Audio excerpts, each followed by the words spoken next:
universidade usa esse conceito na Semana de Arte Moderna de 22 para nos ensinar a lidar com a cultura estrangeira.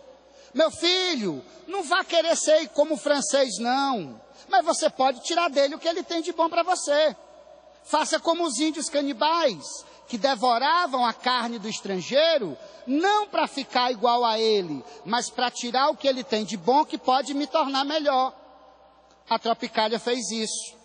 Quando pegou o rock dos Beatles, quando pegou o rock dos Rolling Stones, quando pegou a guitarra elétrica e introduziu a guitarra elétrica na música brasileira. Todo mundo dizia, meu Deus, a guitarra vai substituir o violão. A guitarra vai acabar com o símbolo maior da MPB, que é o violão. Aí o que foi que aconteceu naquela época? Os nossos intelectuais de esquerda foram para as ruas fazer protesto contra a guitarra elétrica. Eu nunca vi uma coisa tão tosca em toda a história deste Brasil. Universitários de esquerda e intelectuais indo para a rua fazer protesto. Não há guitarra, não há guitarra. Como se a guitarra, introduzida na música brasileira, fosse suplantar a sonoridade do violão. Caetano e Gil não queriam que a guitarra substituísse o violão. Eles queriam que a guitarra acrescentasse um elemento novo à musicalidade brasileira. Aí nasceu quem? Com Caetano Veloso e Gilberto Gil, a música pop brasileira. Quem são os pais do pop? Caetano e Gil. Quando fizeram o quê? Quando introduziram na MPB o som da guitarra. A guitarra substituiu o violão? Não, a guitarra somou-se ao violão. Essa era a proposta do tropicalismo. Devorar o rock dos Beatles, o rock dos Rolling Stones, misturar isso com a MPB e criar ao mesmo tempo uma coisa que fosse jovem, moderna, dançante, elétrica, para cima. Entende? Aí nasceu o tropicalismo. Tropicalismo, Jovem Guarda e Bossa Nova são os três mais importantes movimentos musicais da história do Brasil. E nasceram no momento em que havia uma efervescência histórica interessante. O Brasil da ditadura, o Brasil da repressão.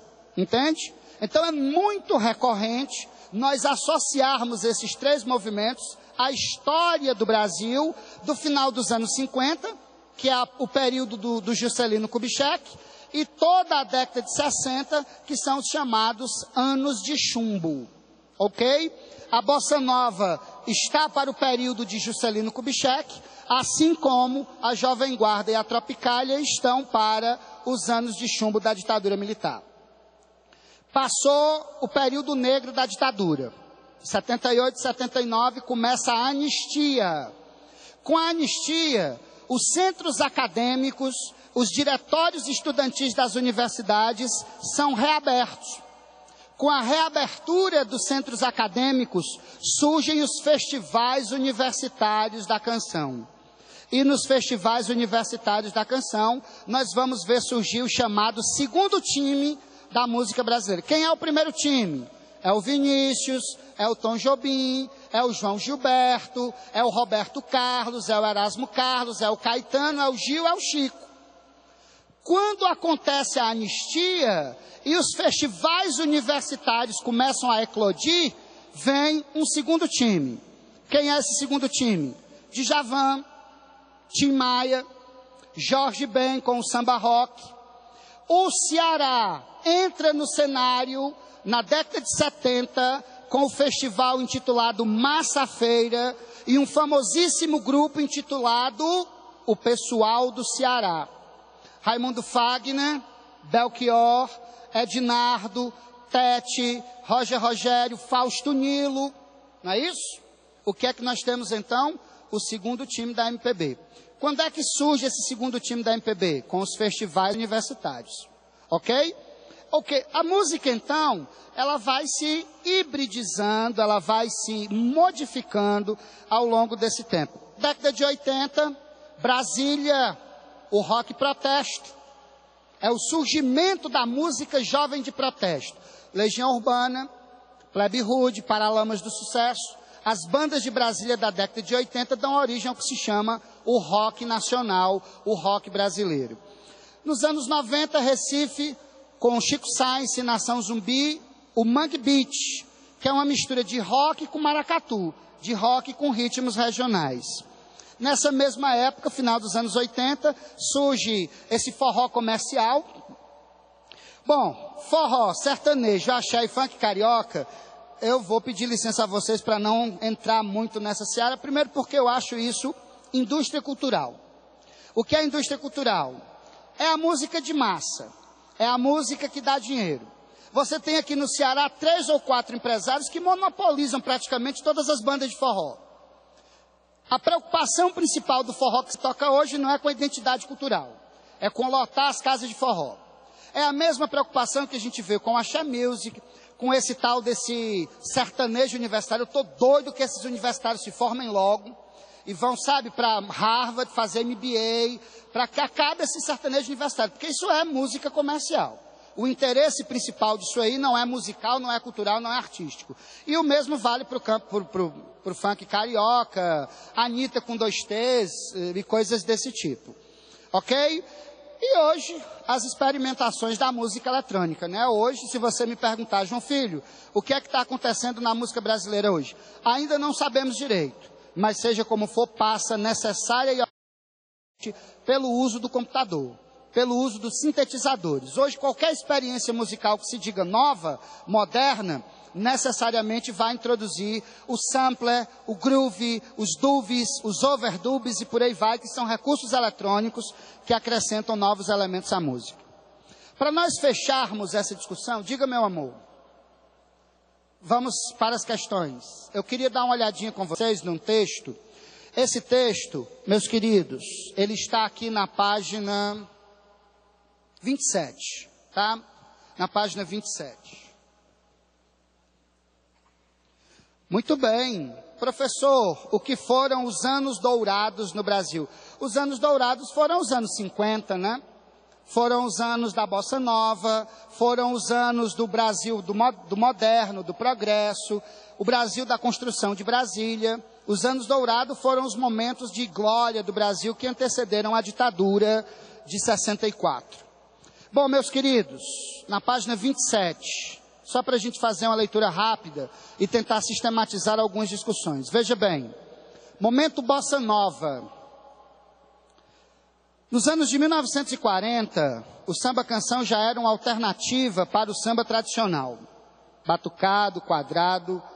Em sua gênese foram empregados recursos correntes na música erudita europeia e na música popular. Já era algo mais sofisticado, praticado por compositores e arranjadores com maior preparo musical e sempre de ouvido aberto para soluções propostas pela música estrangeira. O jazz, por exemplo, mais tarde permitia fusões interessantes como o samba jazz. E se alguém perguntar para vocês o que é bossa nova, você diz, é o samba jazz. É o samba sofisticado misturado com os elementos jazzísticos.